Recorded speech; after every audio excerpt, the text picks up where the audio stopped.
محمدا رسول الله ويقيني.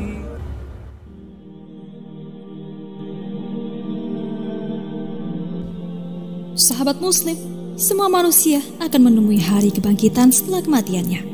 Sehingga mengenal dan mengetahui kejadian hari kebangkitan ini menjadi sangat penting, karena merupakan salah satu bagian dari iman kepada hari akhir, juga termasuk iman kepada perkara gaib, yang menjadi salah satu keistimewaan bagi orang-orang yang bertakwa.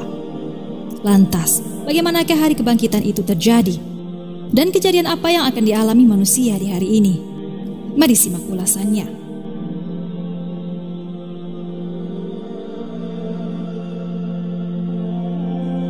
Hari kebangkitan tentunya akan dimulai setelah peniupan sangkakala yang Allah tugaskan kepada malaikat Israfil untuk meniupkannya.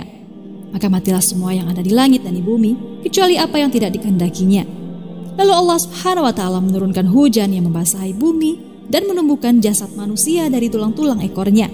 Jasad-jasad manusia ini tumbuh seperti tumbuhnya sayuran yang disirami hujan. Setelah sempurna bentuk jasadnya, kemudian semua manusia berdiri menunggu putusan masing-masing. Allah Subhanahu wa Ta'ala berfirman, dan dengarkanlah seruan pada hari penyeru malaikat menyeru dari tempat yang dekat, yaitu pada hari mereka mendengar teriakan dengan sebenar-benarnya. Itulah hari keluar dari kubur. Sesungguhnya kami menghidupkan dan mematikan, dan hanya kepada kamilah tempat kembali semua makhluk, yaitu pada hari bumi terbelah-belah menampakkan mereka, lalu mereka keluar dengan cepat. Yang demikian itu adalah pengumpulan yang mudah bagi kami. Quran Surah Qaf ayat 41 hingga 44. Disinilah orang-orang kafir berkata, "Aduh, celakalah kami. Siapakah yang membangkitkan kami dari tempat tidur kami atau kubur?" Sedangkan mukmin menyatakan, "Inilah yang dijanjikan Rob yang Maha Pemurah dan benarlah Rasul-Rasulnya." Kemudian manusia digiring ke padang mahsyar dalam keadaan tidak mengenakan penutup kaki maupun pakaian, dan dalam keadaan belum dikitan, sebagaimana mereka dahulu diciptakan. Rasulullah SAW bersabda, "Sungguh kalian akan dibangkitkan dalam keadaan tidak mengenakan sandal atau pelindung kaki, telanjang dan masih berkulup atau belum dikitan." Kemudian beliau SAW membaca firman Allah, "Sebagaimana kami telah memulai penciptaan pertama, begitulah kami akan mengulanginya. Itulah janji yang pasti kami tepati. Sesungguhnya kamilah yang akan melaksanakannya." Al-Anbiya 104. Hadis riwayat Bukhari. Mendengar hadis ini, Aisyah radhiyallahu anha langsung bertanya kepada Rasulullah SAW. "Aku bertanya, laki-laki dan perempuan semuanya? Sebagian mereka melihat sebagian lainnya?" Maka beliau SAW menjawab, "Keadaannya lebih mengerikan dari membuat mereka berpikir demikian." Muttafaqun alaih. Demikianlah setiap orang sibuk dengan dirinya masing-masing, sebagaimana dijelaskan Allah di dalam firman-Nya.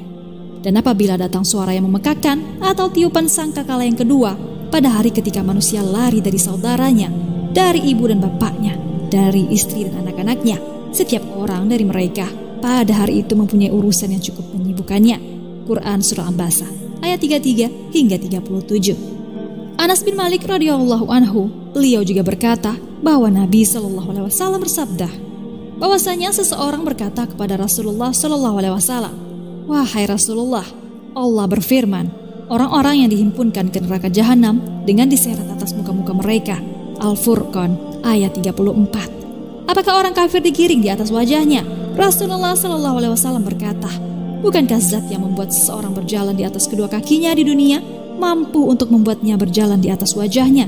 Qatadah berkata ketika hadis ini sampai kepadanya, "Benar, demi kemuliaan Allah." Hadis riwayat Bukhari dan Muslim.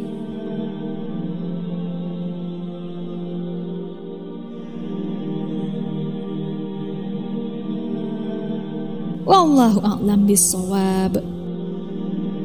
Sahabat Muslim, demikianlah gambaran sesuai firman Allah Subhanahu wa Ta'ala dan hadis-hadis Nabi SAW tentang hari kebangkitan yang sangat mengerikan.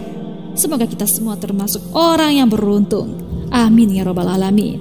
Jangan lupa berbagi informasi dengan cara share video ini, karena barang siapa yang menunjuki kepada kebaikan, maka dia mendapatkan pahala seperti pahala orang yang mengerjakannya.